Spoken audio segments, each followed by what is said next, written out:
of the Lamb. Behind the entire Bible, throughout its pages, from the first sacrifice that covers Adam and Eve, to the first mention of the Lamb when Isaac asked Abraham, "Father, where is the Lamb?" To the book of Revelation where it says, "I beheld a Lamb seated on the throne." We have begun this special opening of God's Word called the Lamb Mysteries. And we've done 2 so far. This is part 3. The Lamb Mystery, subtitled The Lamb on the Altar. To understand the mystery of the Lamb, we have to first understand the mystery of the sacrifice. There were steps and order to the sacrifices when they were lifted up to the altar. And we've touched on it in the past, but it's crucial we just begin there before we move forward in this mystery. For a sacrifice to be lifted up on the altar, it had to go through certain steps. The first step was called the hikriv. Hikriv, say it. Hikriv means literally the bringing near. The sacrifice had to be led to the altar, had to be brought near in a sacred procession to the altar. By the one who offered it, or by the priest who offered it. That was called the hikriv. And the next step of the sacrifice was called the samach. Try that.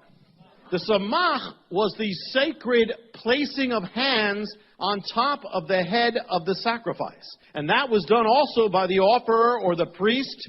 And it was done to identify the offer. When you offered a sacrifice, you were identifying with that sacrifice, and that was going in your place. And so when you put your hands on the head of the sacrifice, there was a transference. The sacrifice would die for you. During the sin offering, the person would speak the sins of their life upon the head of the sacrifice. Now let's get into the mystery from where we left off. Matthew 26, verse 65. Then the high priest tore his robes and said, "He has blasphemed. What further need do we have of witnesses? Behold, you've now heard the blasphemy. What do you think?" They answered, "He deserves death." Then they spat in his face and beat him with their fists. And others slapped him and said, "Prophesy to us, you Messiah. Who's the one who hit you?" What are they doing as it begins the account of Messiah's death? What are they doing? They're taking their hands and touching his head with it. Even though they are meaning harm, they are doing the samach. Before the sacrifice can be offered up, there has to be the placing of the hands of the ones offering it onto the head of the sacrifice. When did this happen? Right after the high priest pronounced this charge of sin over him, the sacrifice. When the hands would be touched, the samach, they would speak the sins, their sins, over the sacrifice and put their hands. So here the high priest gives the charge of the sin, and then after pronouncing it, they lay their hands on his head. Who struck him? The temple guard struck him, but it doesn't distinguish here. It says they struck him. The priest struck him, whether acting through the guards or doing it themselves. The priests were behind it. Who are the ones who touched the head of the sacrifice? The priests did that. So the priests themselves lay hands as they are the ones in charge. And the confession, it says in Leviticus 16, Yom Kippur, "Then Aaron shall lay his hands on the head of the live goat and confess over it the sins of the people, the nation, their sins." And so what happens? There's a confessing of sins onto the sacrifice. Whose sins are confessed onto the sacrifice? The people who are offering the sacrifice. It's their own sins. Aaron had to first confess his own sins. So what's happening here? Who's doing this with Messiah? The priests of Israel are doing it because they had to do it. What sin are they putting on him? Their own sin. Because that's what's done when you do this. You're pronouncing your own sin. So when they accused him of blasphemy, it was their sin. They were the ones who were committing blasphemy. They were putting themselves in the place of God, judging God.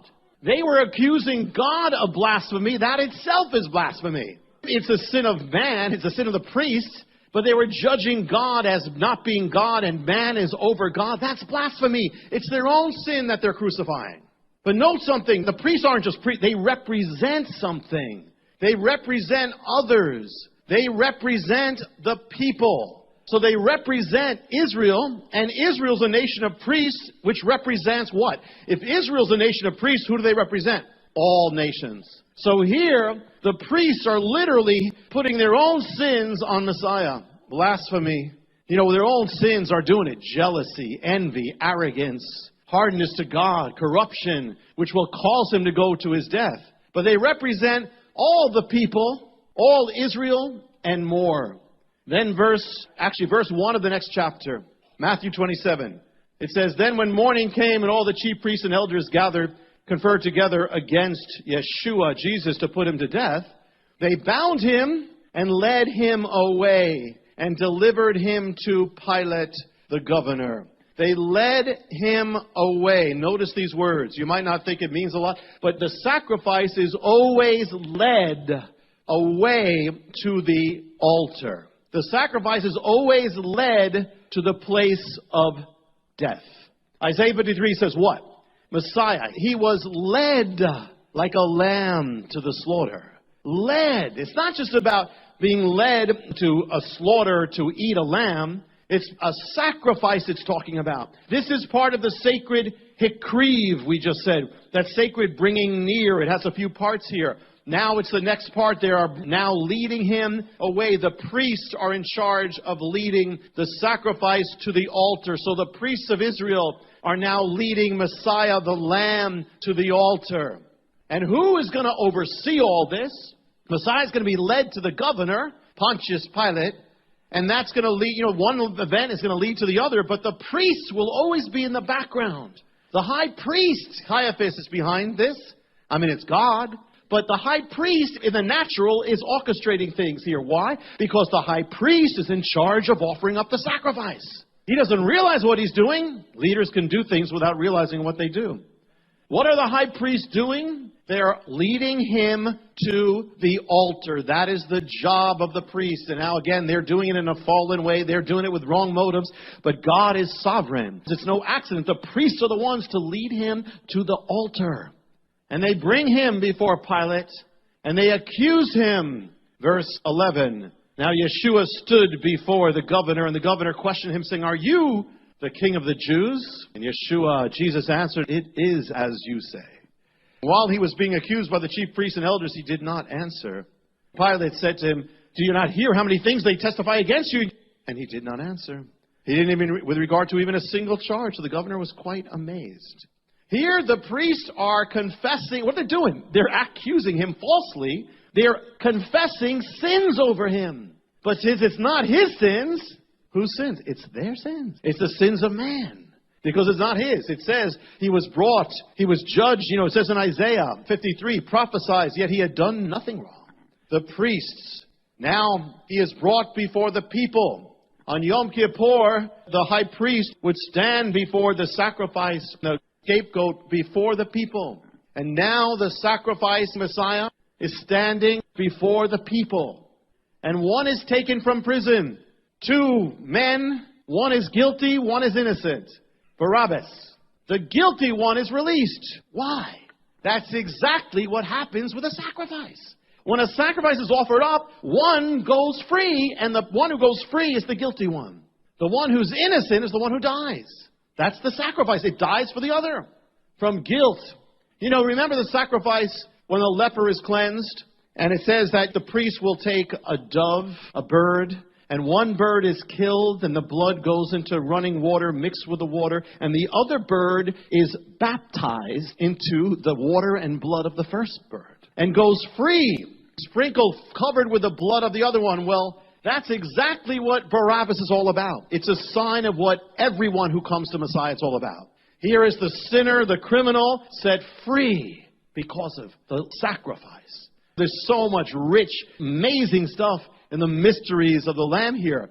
But just a note, every time a Jewish man or a Hebrew boy was born, the firstborn, he would have to be purchased back from God. He was the firstborn. He belonged to God. So the parents would have to give a gift, would have to give silver to the priest, symbolically purchasing back that one. And so the son, the firstborn son, will always have to be purchased back to this day. To those who observe it. So what happens here now? For the first time in history, the priests take the money they have, and think about all the money that was given to them for this, and now they purchase back somebody. They purchase back Jesus. They give 30 pieces of silver to purchase him back. What's that? All the generations, the priests are receiving money and letting the son go. But now they take the money and they purchase him back. The only time the priests purchase someone. You know, because why? It's because ultimately it's the lamb who dies for all those firstborn people. It's called the act of redeeming your son, your firstborn son. It's called Pidyon haben, the redemption of the son. And so here on the time of his execution, this guy named Barabbas, this criminal, goes free. What does Barabbas mean? Barabbas is from Hebrew, Bar Abba. It means the son of the father. Here, the son of the father was always purchased back. And now, Yeshua is taken by the priest with that money that was given for the redemption. And he is the redemption for all. So Barabbas goes free. At the end of Yom Kippur, what happens is those who dealt with the sacrifice or the scapegoat, they had to wash, cleanse themselves, because in a sense they were dealing with the sins. And so they had to cleanse themselves, wash in water, take off their clothes, wash. Notice what happens in the death of Messiah. Pilate, after he takes part in the death of Messiah, what does he do? He washes his hands. And notice something too. In the ordinance for Yom Kippur, it says that they will bring the goat to a man who stands ready to take that goat away with the sins of the people. Well, it was tradition that the man who stood to take the goat when they led it outside the city, it was tradition that this man was a Gentile, not Jewish. So here what happens? The priest take the sacrifice and give it into the hands of a Gentile, Pilate, and the Romans. And then it says they wash afterwards. That's exactly what happens. And then it says in Matthew 27, the people answered and they said, his blood be upon us. Now that's been taken by anti-Semites to say, look, you see, the Jewish people are guilty. Well, yeah, they are, and we all are. Everybody's guilty. But the blood coming upon us is actually a good thing. The blood of Messiah. What happens after the blood is done, like as for instance with Yom Kippur, the blood is sprinkled, the blood is applied to life. Everyone who is saved, in a sense, is saying, his blood be upon me. In salvation, that's not a curse, it's a blessing. Why was Messiah handed over to the Romans? We said before, there's a tradition that the sacrifice was handed over, the scapegoat, to Gentiles or a man. But why the Romans? The Romans, of course, were the ones who could execute him. But also, there's another thing. The Romans are part of the Roman Empire. The Roman Empire represents the world, represents man. So if the priests first represent Israel, the soldiers of Rome or the Roman represent all man. Who killed Messiah? The Jews. Who killed Messiah? The Gentiles. Everybody. To the Jew first and also to the Gentile. That's how his death came. That's how the gospel goes. The Roman soldiers acted as the agents of Rome. Specifically, they were the agents of Caesar. What was Caesar or the emperor called? He had a title. He was called Pontifex Maximus. What does that mean? Pontifex means priest and Maximus means high. What does it mean? His name was high priest. So you have the Jewish high priest, and then you've got a Gentile high priest, the one who is behind both things. Look what happens when he goes onto the cross. He's on the cross, it says, Matthew 27, verse 27, then the governor's soldiers took Yeshua, Jesus, into the praetorium, gathered the whole company of soldiers around him. They stripped him, put a scarlet robe on him, wove a crown of thorns on him and set it on his head. They put a staff in his right hand and knelt in front of him, mocked him, said, "Hail, King of the Jews, hail!" They spit on him. They took the staff and struck him on the head again and again. Where did they strike him? On the head again and again. The samach. They touch the head of the sacrifice. Now it's for the sins of man. And what sin does Rome crucify him for? We said that for the priests it was blasphemy. What about Rome? For Rome, the sin was treason. He makes himself like Caesar. But what is that? Remember the principle. He's not guilty of anything. It's not his sin. This is the sin of Rome. Why? What is it? Treason is declaring yourself king above the true king. What is it about Rome, which is also the sin of man? It's man declaring himself king above the true king. Notice what they put on him. It says they put on a scarlet robe on him and they mock him. Scarlet, interesting. It's the color of blood. It's also the symbol of sin and guilt in the Bible. Though your sins be as scarlet, they shall be white as snow. Here is a scarlet robe on him. Also, it's red. The word in Hebrew for red is Edom, from which we get the word Adam. Adam is named after the earth, the red earth of the Middle East. So here, he is wearing the color of sin, the color of Adam, of man, because he's going to die for the sins of man, the sins of Adam. On Yom Kippur, the holiest day of the year, 2 goats, one goes to the altar, and death comes. The other one goes and escapes, takes the sins away. Symbol of the same thing. When they took the scapegoat away, and we know from the ancient writings what they did, they took a cloth and tied it around the horns of the scapegoat. Symbolic that it was taking away sin. Well, what color was that? Scarlet. They put scarlet on the scapegoat. What is Messiah clothed with? Scarlet, because he's the scapegoat. Now they lead the sacrifice to the altar. They lead him through the streets of Jerusalem to the place of execution, part of the sacred procession of the Hikriv. There's something about it. Going to the final place of his death. And he carries the wood upon him. Here is a link to Isaac coming up the mountain, the same place. Coming up, carrying the wood. Abraham put the wood of the sacrifice on the shoulder of his son. So now God the Father takes the wood of the sacrifice, puts it on the shoulders of his son. As they go up to the place, same place where Isaac and Abraham were. Wood is also a symbol. It was also used to burn the sacrifices. The sacrifice would be put on the altar and wood would do it. The burnt offering, Messiah, is as the burnt offering in Hebrew. The olah means it's totally consumed. He is bound to the wood. They bind him to the wood. It says in Genesis 22, Abraham took his son, same mountain, and bound him to the wood. The lamb on the wood. There's always this link with the lamb and the wood. In Passover, what do you see? The blood of the lamb is put on the beams of wood. So now the Lamb of God is put on the beams of the cross. There's always the blood and the wood. And where is he led? He's led outside the gates of Jerusalem. Why? Because the scapegoat had to be led outside the camp. A place, in Hebrew the word is Azazel, or Gazar actually. A place that means it's cut off. It's cut off. With a man standing in readiness, just like, again, the Roman soldiers are waiting. The sacrifices were actually killed at the gate or the altar, which is outside the veil of the temple. At Passover, the sacrifice is killed by the doorway. Here, Messiah is killed outside the gate, same thing. And they put on his head a crown of thorns. What's that about? Well, again, you go back to Mount Moriah, same place, where Abraham offered up Isaac. And what happened as he's about to lift up the knife? God said, stop, don't do this. And then they looked and they saw a ram was caught in the thickets in what? Caught in the thorns. It was caught by its head, obviously, thorns. So they put that on. But there's something else too. The first place where the thorns appear in the Bible is when man falls in sin and God says, now you are cursed. And now what will come up from the earth will be thorns. Thorns are a symbol of the curse, and so now Messiah wears a crown of thorns. Why? Because he is now the king of the curse.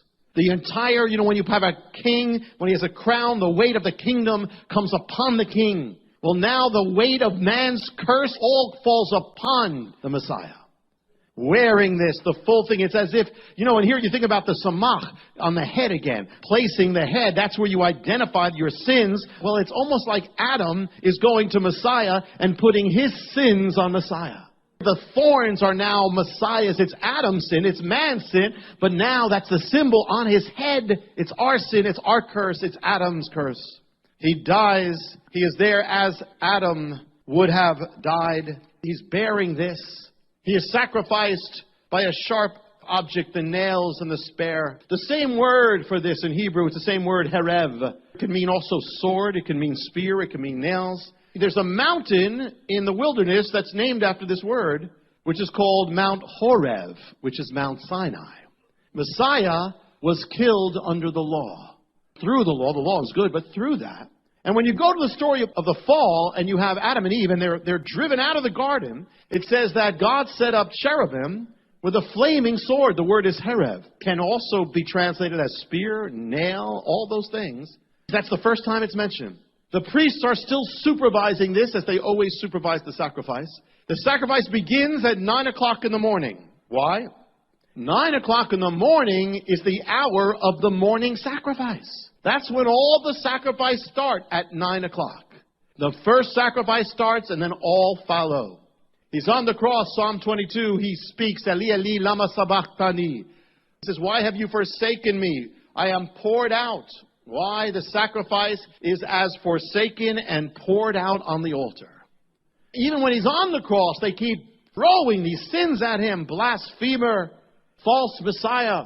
Why? He was numbered with the transgressors, the criminals. Still, King of the Jews is above him, which he is.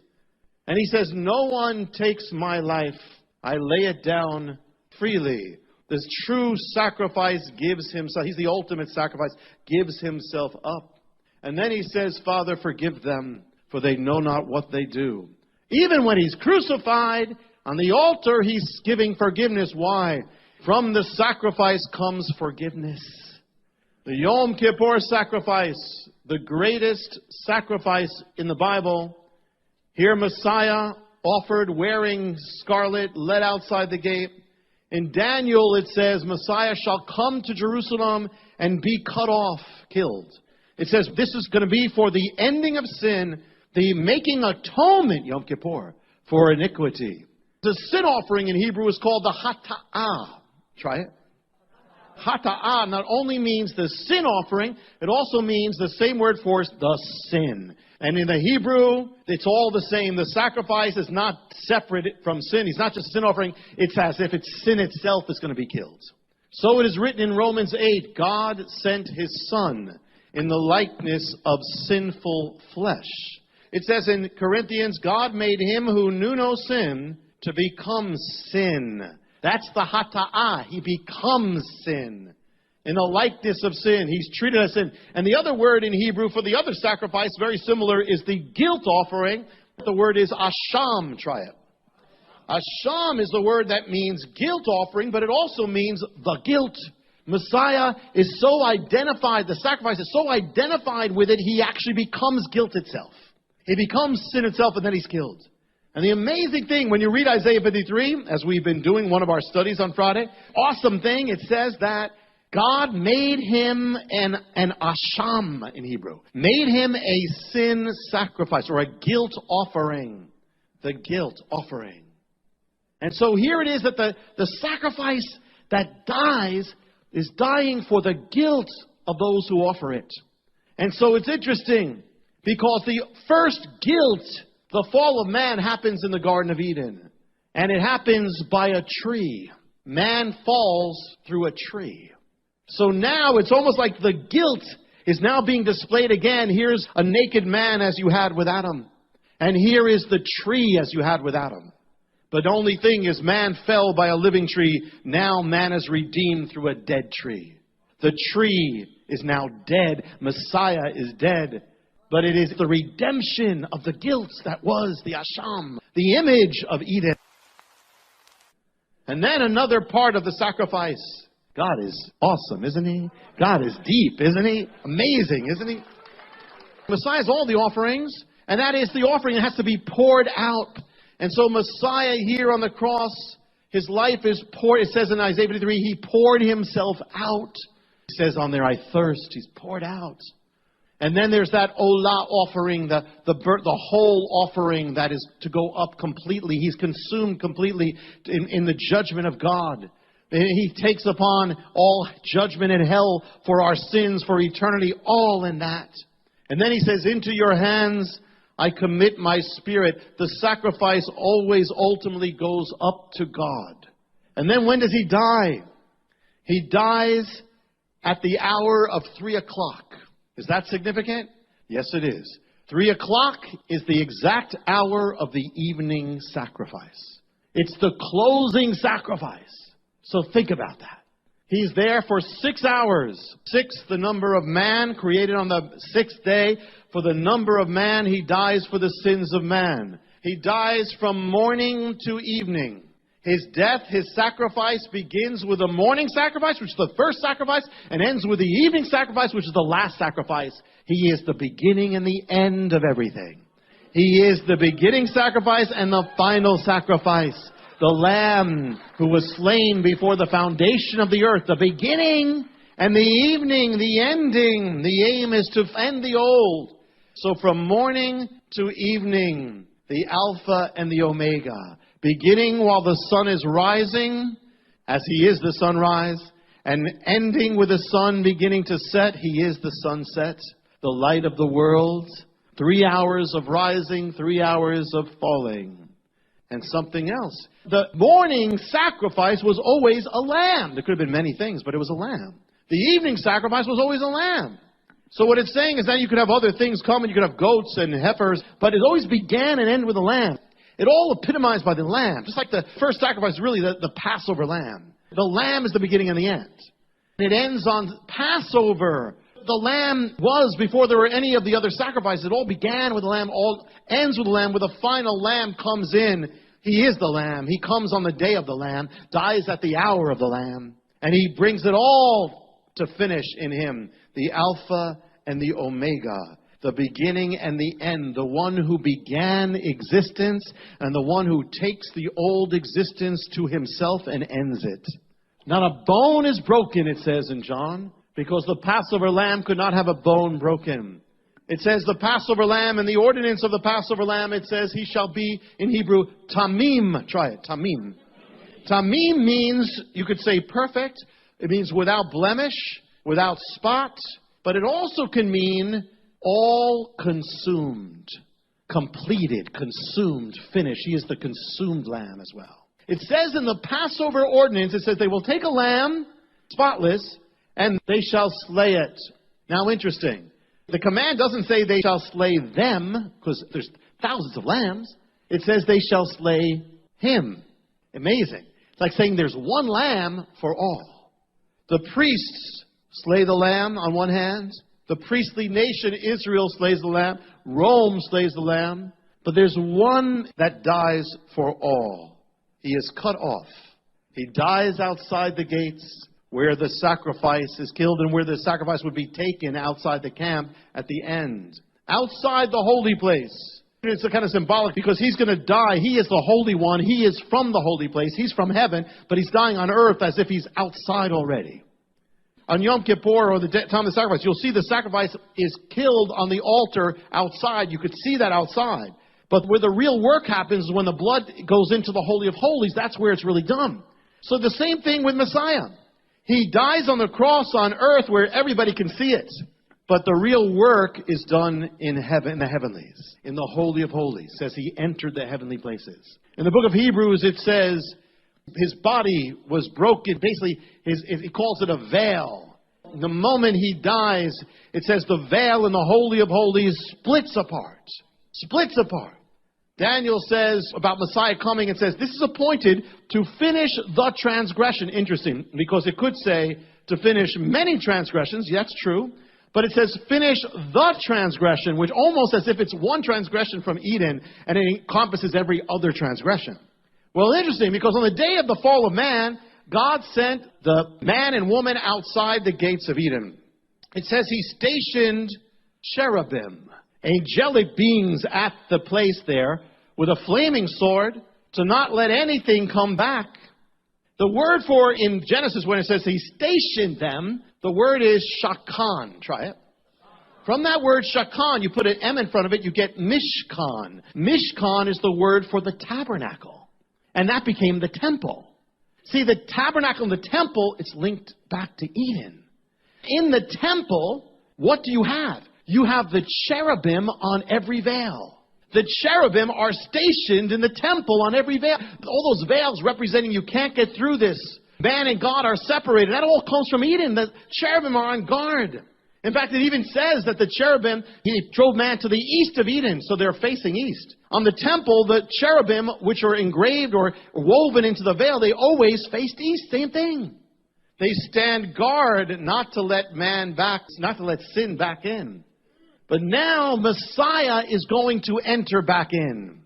In order to go back in, he's got to pass through the cherubim in the spiritual realm. And the cherubim have a sword, a flaming sword that symbolizes judgment. The word is herev, same word. He can go through, but he's going to go through by death. And by that, he's going to open it up.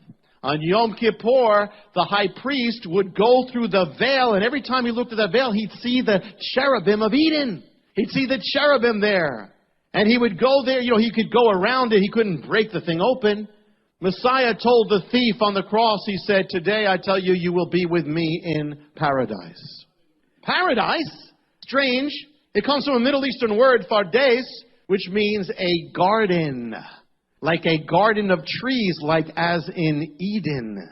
Today, man was blocked out of paradise. On the cross, Messiah says, today you will be with me in paradise. In the presence of God, the Holy of Holies. That's what it was all about. It was about coming back to God. God was saying, I'm not finished. I'm going to make a way. It's going to be a big price here. But I'm going to make a way that you can come back into paradise. And now at the very moment of his death, the Bible says the veil that had the cherubim was torn in two. What's happening? It's not just the veil, it's the cherubim. They're being pushed to the side. Open up. The blood of Messiah is so powerful, it opens it up. You see, to bring this home, and look how much is here. God, my God, is amazing. You see, all of us grow up, what's that have to do with you, in a world of separation. Children of Adam, cast out, veiled, obstacled, barriered, longing but unable to get back. We have barriers of fear, we have barriers of rejection, barriers of hurt, barriers of failure, of sorrow, of guilt, of shame, veils that hang over our lives. And they all come ultimately from that first one from Adam. The barriers between man and God. But from that moment he died, the curse is truly broken. The veil is torn in two from top to bottom by the hand of God. To the right and to the left, the cherubim are pushed aside, who guarded the gates of Eden and the way to the tree of life.